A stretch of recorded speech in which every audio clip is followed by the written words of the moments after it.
नमस्कार, सत श्री अकाल, राम राम सा, खम्बा गणी, वणक्कम प्रणाम। आप सभी का ऑल्टरनेट मीडिया में फिर से स्वागत है। हमारे साथ जुड़े हुए शिवम चौधरी ऑफिशियल से। इस वक्त पाकिस्तान और बांग्लादेश की साइड से न्यूज़ की बम्पर बारिश हो रखी है, आई वुड से। एंड वो भी कोइंसिडेंस ये है कि जब मैं ट्रैवल करती हूँ ना, तभी इन लोगों को कांड करने होते हैं कि थोड़ा वेट कर लें, मैं सही जगह पहुँच जाऊँ कि कम से कम मैं वीडियो तो अच्छे से कवर कर सकूँ, उसको एनालाइज़ कर सकूँ। खैर, वो हँसी-मज़ाक में।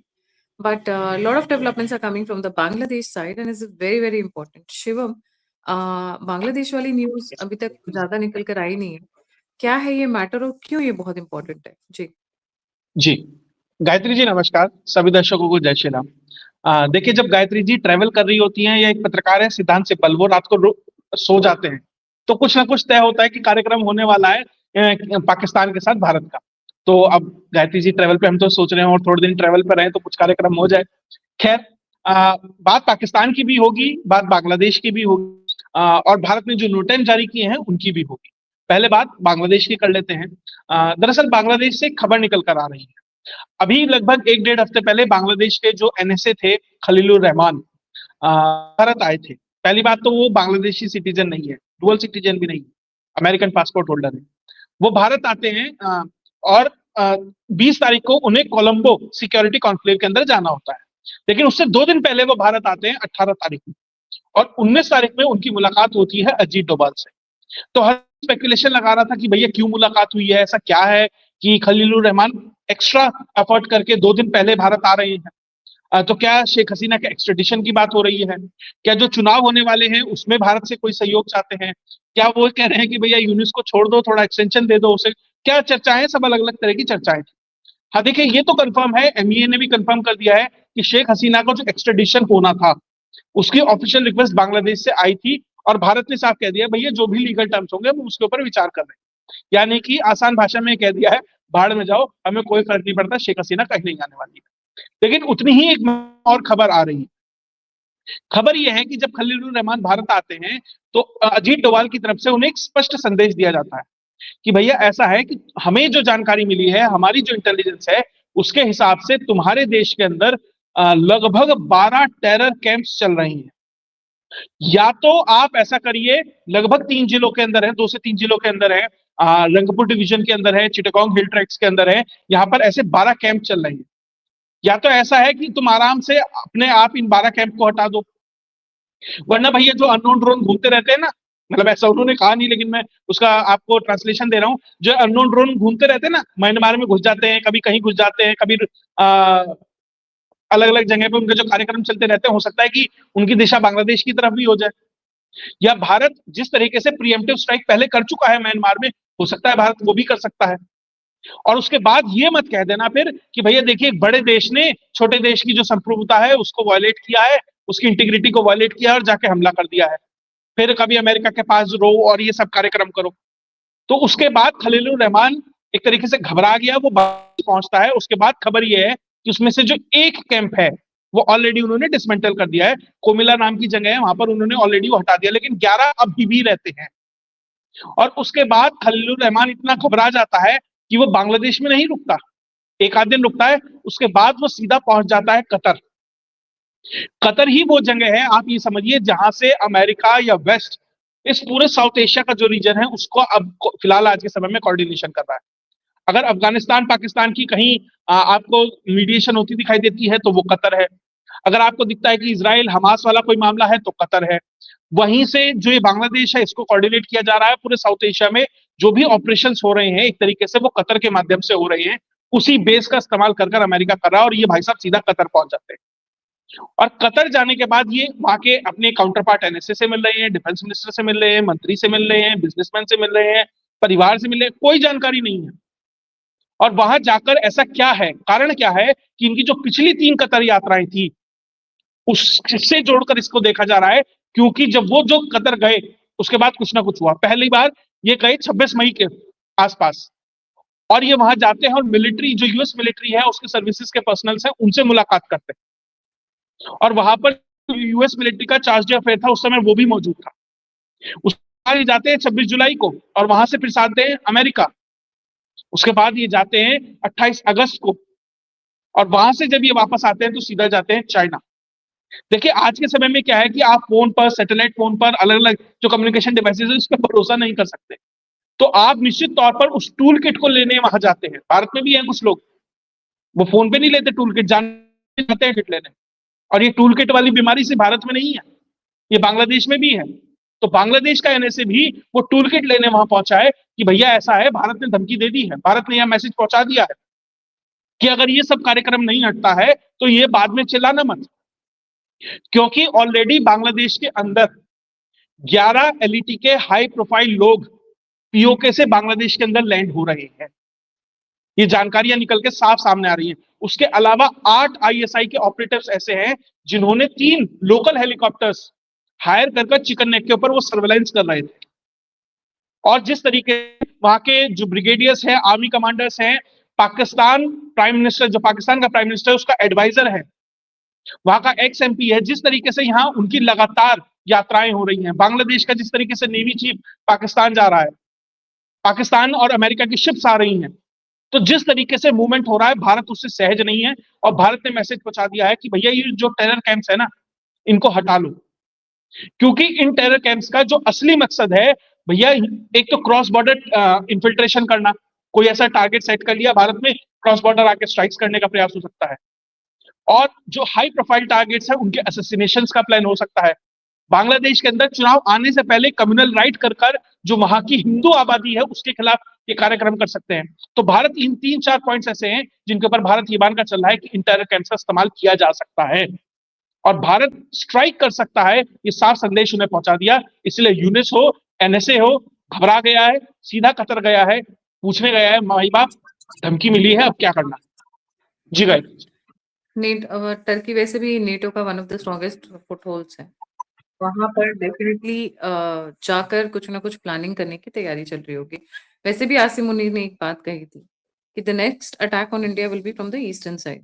उनका इशारा बांग्लादेश की तरफ से था। उसके बीच में ये 12 टेरर कैंप्स का मौजूद होना, इसका मतलब वो प्लानिंग बड़े लेवल की कर रहे हैं। मूविंग ऑन, ये पाकिस्तान में क्या हो रहा है? इमरान खान मारा गया, इमरान खान को पॉइजनिंग हो गई। Let me tell you from my close sources, because some people called me up yesterday while I was in travel back to back। मेरे जो सोर्सेस हैं उन्होंने यही बोला है, कुछ ऐसा नहीं हुआ है। He is still there, he is alive. जी शिव। जी, आपने कहा कि आसिम मुनीर ने कहा था ईस्ट से हमला होगा। देखिए, जो भारत में ये अमोनियम नाइट्रेट ये सब आया है ना, ये सब ईस्ट से ही आया है, वाया मुर्शिदाबाद, उसी कॉरिडोर आता है, वहीं पे सेफ हाउस में रखा जाता है और फिर भारत में आता है। तो निश्चित तौर पर वो तैयारी उधर से ही। अब बात आपने कही इमरान खान की। देखिए, ठीक है, सब ये कह रहे हैं कि इमरान खान है नहीं है, अलग अलग सोर्सेज है, उस बात है। लेकिन एक जैसे वॉर गेमिंग होती है ना, आप सिनेरियो बिल्ड करते हैं। मुझे इसमें 3 सिनेरियो लगते हैं इस पूरे के पूरे एपिसोड के अंदर। या तो ये फेक है या असली है, 2 चीजें हैं। अगर ये फेक है, ये तो खबर क्यों आई, कहां से है, अचानक से क्यों सरफेस हो गई, इसके मुझे 2 कारण लगते हैं अगर ये खबर फेक है। पहला, अफगानिस्तान की तरफ से एक तरीके से सायोप्स खेला गया ये पाकिस्तान, और जो खासकर पाकिस्तान की जेंजी है उसकी मेंटेलिटी के साथ। क्योंकि जिस तरीके से अफगानिस्तान में ये बच्चे मार रहे हैं, जिस तरीके से अफगानिस्तान के अंदर ये हमला कर रहे हैं, और अफगानिस्तान का जो नैरेटिव का वॉरफेयर है ना भैया, बहुत अच्छा है। आईएसआई आईएसपीआर के टक्कर का ही ये मानकर चलिए, भारत कहीं नहीं टिकता।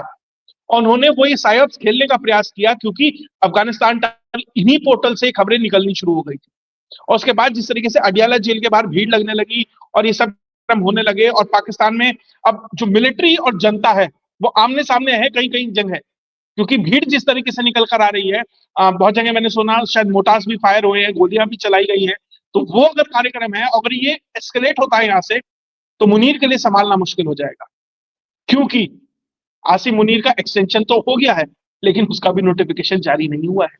28 तारीख लास्ट डेट है, आज 27 हो गई है, नोटिफिकेशन आया नहीं है। तो 24 साहब, hours is more than enough to change the हाँ, dynamics।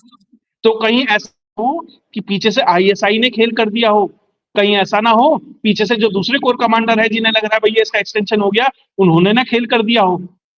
दूसरा, ये भी संभावना है कि आसिम मुनीर खुद वाटर टेस्ट करना चाहता हो। अगर ये संभावना नहीं है तो ये भी हो सकता है कि भैया अगर मैं इसे इमरान खान को निपटा दूं तो जनता से क्या आएगा, कितना हंगामा हो सकता है, कितनी पब्लिक सड़क पे आ सकती है, कितने लोग मुझे निपटाने पड़ेंगे तहरीक लब्बैक की तरह। तो संभावना ये भी है। कि वो खुद ही वोटर टेस्ट कर रहा हो, कि भाई जैसे बीजेपी वाले करते हैं ना, कोई बिल लाना होता है उससे पहले 1.5-2 साल पहले चुटकी छोड़ देते हैं, पब्लिक खुद पढ़ती है, नैरेटिव बिल्ड हो जाता है और फिर वो काम हो जाता है। तो क्या आसिम मुनीर वही करना चाह रहा है? क्योंकि डिसेप्शन का खिलाड़ी है वो। आईएसआई में और इसमें जो काम करता था, उसका काम ही ये था, डिसेप्शन क्रिएट करना। और उसका जो कोड नेम था, जिस नाम से जानते थे उसे डिसीवर के नाम से ही जानते थे। तो अगर ये फेक न्यूज है तो इसमें से दो संभावनाएं, और सही में अगर ये खबर पक्की है, खबर इसलिए पक्की, मैं इसलिए ये बात कह रहा हूं क्योंकि भैया पाकिस्तान में अगर ये खबर सही है, मतलब सही में इमरान खान जिंदा है, तो भैया किसी को मिलवा देता, वीडियो कॉन्फ्रेंसिंग करा देता, परिवार वालों को दिखा देता। किसी को दिखा क्यों नहीं रहा? सवाल है कि क्या सही में इमरान खान मर गया है? और अगर ऐसा हो गया तो आसिम मुनीर के लिए इस समय जब एक्सटेंशन नहीं हुआ है, उस समय इससे बुरी स्थिति कोई नहीं हो सकती। क्योंकि इमरान खान की पार्टी को जब तुमने बैन कर दिया, पार्टी का एग्जिस्टेंस ही खत्म कर दिया, तब भी उसके कैंडिडेट इंडिपेंडेंट तौर पर इतने जीत के आए कि भैया लगभग वो मेजोरिटी, अगर वो पार्टी होती तो उसकी सरकार बन जाती, रिक करने के बाद भी। और जिस तरीके से आज भी उसके पीछे सपोर्ट है, लेकिन ना मैं इमरान खान का फैन हूं ना आसिम मुनीर का, मेरे हिसाब से तो दोनों भिड़ेंगे। मेरा तो एंटरटेनमेंट है, लेकिन मैं के परिप्रेक्ष्य से बात बता रहा हूं। स्थिति ये है कि अगर ऐसा होता है तो मिलिट्री स्टेब्लिशमेंट के अंदर भी एक बड़ा धड़ा है जो आज भी प्रो इमरान खान है। उनके परिवार वाले, वो आंटियां, वो जेंजी, वो कहेंगे ना, पापा पापा ऐसा क्यों कर रहे हो, इमरान खान तो बड़ा अच्छा आदमी है, उसके साथ खड़े हो। तो आसिम मुनीर को, उन लोगों को संभालना मुश्किल हो जाएगा अगर ऐसा। और ध्यान दीजिएगा, आसिम मुनीर इस सिचुएशन से बचने के लिए ऐसा भी कर सकता है कि भैया इमरान खान को अडियाला जेल से फला जेल में ट्रांसफर कर रहे थे, किसी ने अटैक कर दिया, अगर इमरान खान सही में मर गया तो हो सकता है कि उसे ट्रांसफर में मार दे, हो सकता है उसकी कोई एआई जनरेटेड वीडियो चला दे। तो ये सब खेल आपको पाकिस्तान में देखने को मिलेंगे। पाकिस्तान में आप, हम सर्कस देखते थे ना बचपन में, वही सर्कस चल रहा है, उससे बेहतर चल रहा है, उससे अच्छा चल रहा है, ग्रैंड स्केल पे चल रहा है। तो आसिम मुनीर हो, देखिए शांति है उस मिलिट्री एंटरटेनमेंट स्टेब्लिशमेंट की तरफ से। हाँ, एंटरटेनमेंट है उस मिलिट्री स्टेब्लिशमेंट की तरफ से, जिस तरह की शांति है, इतना हंगामा करने से अच्छा तो भैया आसानी से बता सकते थे। अगर इमरान खान जिंदा अगर होता तो बता सकते थे। खैर क्या है क्या नहीं है वो तो समय बताएगा, लेकिन फिलहाल मुझे ये तीन ही ऑप्शन लगते हैं, या तो अफगानिस्तान ने खेल किया, या मुनीर ने किया, या सही में उस रूह अल्लाह के पास शायद पहुंच चुकी है, और उसके चक्कर में बहुत सारे लोग सड़कों पर उतरेंगे और उनकी रूह भी उन्हीं के पास वो तहरीके लब्बैक की तरह ये आपको जल्दी पहुंचाता दिखाई देगा। तो कुल मिलाकर पाकिस्तान इस ठंडी के मौसम में, काफी गर्मी होने वाली है वहां पर, बस आप एंजॉय कीजिए, अपना बैठिए और एंटरटेनमेंट कीजिए। और इस बीच में नोटम भी जारी हो गया, बताइए। हाँ, देखिए गायत्री जी, इसमें एक और चीज बता देता हूँ। मान लीजिए अगर सही में इमरान खान का असैसिनेशन हो गया, अगर मान लीजिए वो सही में मर गया है, तो अपनी लोकल सिचुएशन को एक तरीके से बचाने के लिए, अपनी पोजीशन को बचाने के लिए, अपने खिलाफ होती उस रिवोल्ट को बचाने के लिए, जब वो आसिम मुनीर बिल्कुल दीवार के लग गया है ना, तो भारत के ऊपर मिस एडवेंचर कर सकता है। शायद इसीलिए जो सरकार है भारत की तरफ से, राजनाथ सिंह हो या अलग अलग लोग हो, पिछले कई दिनों से लगातार स्टेटमेंट क्यों दे रहे हैं कि इस बार युद्ध हुआ तो हम जमीन कब्जा लेंगे। तो क्या ये पाकिस्तान को मैसेज है कि इस बार तुमने कुछ गड़बड़ी की, अपनी लोकल सिचुएशन से बचने के लिए तुमने हमारे ऊपर कोई हमला किया, तो भैया इस बार ऐसा जवाब देंगे कि या तो तू सिंध खो देगा या कुछ और खो देगा। तो ये संभावनाएं भी हैं, क्योंकि अभी सिचुएशन क्लियर नहीं है, तो हम ऑप्शंस ही तलाश सकते हैं कि ये मतलब क्या कारण हो सकते हैं। तो उन्हीं कई कारणों में से मुझे एक ये लगता है। और बात कही आपने नोटेम की, देखिए नोटेम भी बड़ी खास खास जगह हुए हैं, 3 बड़े नोटेम जारी हुए हैं। पहला तो उसी राजस्थान के अंदर हुआ है कि वहां पे एयरफोर्स की एक्सरसाइज होगी 3 तारीख से 6 तारीख तक, उसी दौरान पुतिन भारत में। और ये ठीक वही जगह है नोटम की जहां पिछली बार 6 मई को नोटम जारी हुआ था कि साहब हम वो ड्रिल करेंगे, ड्रिल करनी है। और ड्रिल करते करते कौन कौन अंदर घुस गया था, ये पाकिस्तान को बड़ी देर में पता लगा, जब वो प्रधानमंत्री रात में सूर्योदय योजना वहां लॉन्च कर दी गई। और दूसरी जो नोटम है वो जारी किया गया है ठीक अंडमान निकोबार के ऊपर, जो ठीक सामने है मलक्का स्ट्रेट के। तो जो चाइना बार बार कह रहा है ना, अरुणाचल ये है जी, हमारे 3 शिप तुम्हारे इंडियन ओशन में घूम रहे हैं जी, हमने तुम्हारी एक महिला को शांघाई एयरपोर्ट पे पकड़ लिया है जी, वो जो सब खेल चल रहा है, तो भारत भी ये मैसेज दे रहा है कि हम ठीक वहां पर मिलिट्री एयरफोर्स की एक्सरसाइज करेंगे, हमारे ठीक चोक पॉइंट के ऊपर। ऐसा नहीं है भारत उसे चोक करके उसकी शिप रोक देगा, लेकिन मैसेज है कि हम वहां पर भी एक्सरसाइज कर सकते हैं, हमारी वो अथॉरिटी है। और तीसरा एक बयान जारी किया है बे ऑफ बंगाल के अंदर ही, जहां मिसाइल जो टेस्ट की कर रहा है, लॉन्ग रेंज मिसाइल है, उसको टेस्ट करने की सोच रहा है। पहले 2 बार हो चुका है, पहली बार किया था तो अमेरिकन और चाइनीज शिप आ गए थे, तेल वेल फूका, सब कुछ किया, टाइम वेस्ट किया, भारत ने कहा मूड नहीं है, फिर भारत ने फिर लॉन्च किया, फिर 3 चाइनीज शिप आ गई, भारत ने कहा आज मजा नहीं है, ग्रह दशा ठीक नहीं है, अगली बार देखिएगा। भारत ने फिर तीसरी बार किया, फिर ये कूद पड़ेंगे। तो अब ये देखना है कि भारत करता है नहीं करता है, जो भी है, लेकिन 3 बड़े नोटम भारत ने जारी किए हैं। और ये जो नोटम्स है ना, अलग अलग फेजेस में जनवरी तक जा रहे हैं। ऐसा नहीं है कि ये अभी अभी के हैं, ट्राई सर्विसेज एक्सरसाइज और ये सब। नॉर्थ ईस्ट में तो कुछ नोटम जनवरी तक जा रहे हैं।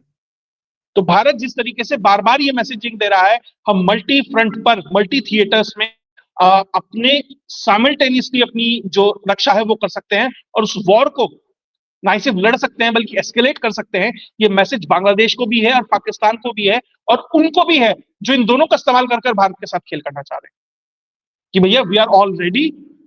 और एक और छोटी सी डेवलपमेंट बता देता हूं, कल ही साइप्रस का एक डेलीगेशन भारत की राष्ट्रपति से मिला, तो टर्की हाँ वालों भैया, को भी मैसेज पहुंचा है कि भैया ऐसा है, तुम्हारे पड़ोस वाले भी यहाँ आ रहे हैं। तो बहुत सारी डेवलपमेंट एक साथ चल रही है। तो कुल मिलाकर मुझे लग रहा है सर्दी में भी गर्मी का एहसास होने वाला है। जी बिल्कुल, सर्दी में भी गर्मी का एहसास होने वाला है। बहुत सारी डेवलपमेंट्स चल रही हैं। इमरान खान की डेथ की कोई पुष्टि नहीं हो पाई है अभी तक। सब हवा में चल रहा है। तो नंबर लुक्स सिनेरियो लाइक बताएं, कि मतलब हाँ, कंफर्म इसीलिए कुछ नहीं हमने है, 3 सिनेरियोज है। सिनेरियोस बताए हैं कि what are the probable points. But let's wait and watch, let's not hurry into it because आजकल misinformation is also kind of war. So let's wait and watch, but Bangladesh की पिटाई पक्का होने वाली है, इस पे कोई डाउट नहीं है। Thank you so much Shivam for joining. जाने से पहले सभी व्यूअर्स से रिक्वेस्ट है, प्लीज लाइक सब्सक्राइब और शेयर करना ना भूलें। शिवम का चैनल है शिवम चौधरी ऑफिशियल, प्लीज उसे भी लाइक सब्सक्राइब और शेयर जरूर करें। और अगर आप मुझे कंट्रीब्यूट करना चाहते हैं तो यूपीआई नंबर डिस्क्रिप्शन बॉक्स में है। अगर आप मुझसे जुड़ना चाहते हैं तो सभी के सभी लिंक्स डिस्क्रिप्शन बॉक्स में है। इसी के साथ जय हिंद, जय श्री राम, हर हर महादेव। जय